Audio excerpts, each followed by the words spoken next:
Y sucedió que unos hombres que traían en un lecho a un hombre que estaba paralítico, procuraban llevarle adentro y ponerle delante de él.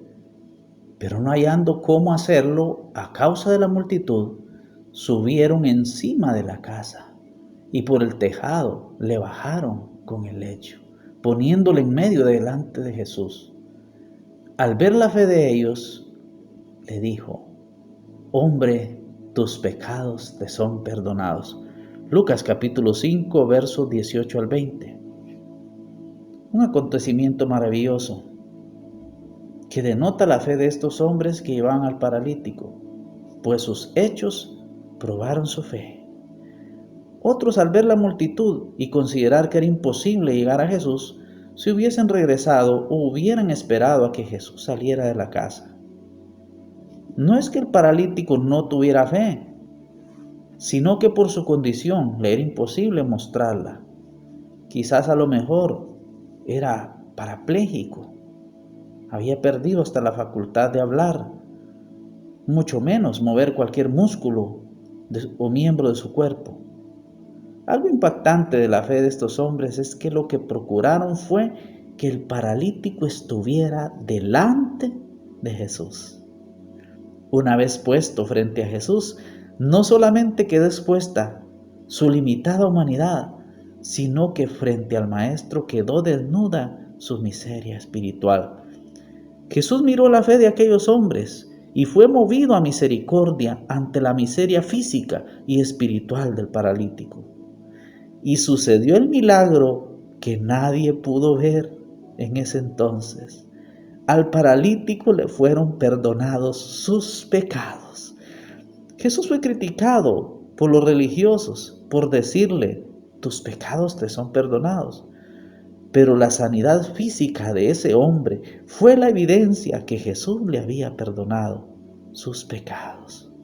La limitante para acercarse a Jesús de ese pobre hombre era su condición física, pero Dios usó personas para desbaratar ese obstáculo. ¿Cuáles son los obstáculos que usted tiene y que le impiden colocarse enfrente de Jesús para que haga el milagro en su vida? Usted podrá tener religión, pero ese es el obstáculo que le impide estar frente al Maestro, pues no quiere que Jesús desnude su miseria y se ha aferrado a su religión como una careta para aparentar ante la sociedad, pero su corazón sigue vacío y su vida espiritual encamilla como el paralítico. Hay personas que sus familiares son el obstáculo que les impide llegar a Jesús por mantenerse fieles a una tradición familiar, aunque sepan que están perdidos. Muchas personas tropiezan por creer que tener fe es esperar confiado en recibir un milagro, más que todo de sanidad física. Yo he dicho y seguiré repitiendo que el milagro más grande que puede recibir el hombre es la salvación de su alma. Muchos cristianos se quedan como la multitud que evadió el paralítico, afuera, esperando un toque de Jesús, pero para que Él nos toque debemos estar frente al Maestro. Primeramente, sentir que nuestros pecados han sido perdonados. Lo demás vendrá por añadidura. Hay situaciones que se resolverán y otras se echarán a perder definitivamente. Y al perderlas, nos daremos cuenta que eran los obstáculos que nos impedían tener una relación personal y estrecha con Jesucristo.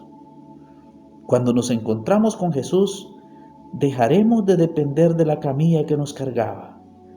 El paralítico dependió de la fe de otros para llegar a Jesús, pero una vez que se encontró con Él y le fueron perdonados sus pecados y puso su fe en Jesús, se dio cuenta que tenía acceso a una relación personal con Jesús, que tenía que cultivar y alimentar su fe y no vivir a expensas de la fe de otros.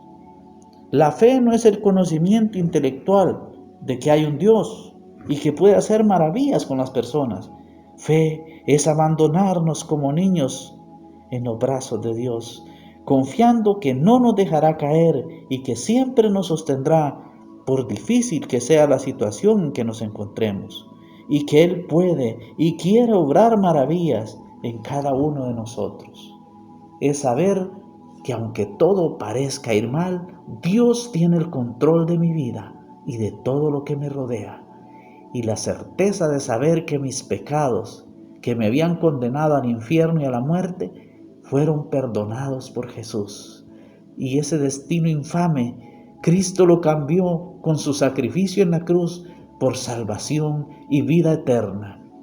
Esas personas que llevaban al paralítico, su fe les hizo sortear la multitud y desentejar la casa, descender la camilla atada con lazos para que ese hombre gozara de la misericordia de Cristo. Yo no sé cuáles y cuántos son los obstáculos que lo tienen atado y que le han impedido un verdadero encuentro con Jesús. Pero las mismas palabras que le dijo al paralítico son para todos nosotros. Levántate y camina gozoso hacia mí. Acciona tu fe. No sigas postrado en la camilla espiritual que te ha mantenido ahí sin moverte. Comienza a creer y que tu fe, tan pequeña como un grano de mostaza, será suficiente para ir hacia Jesús y ser libre y caminar gozoso, glorificando el nombre del Señor.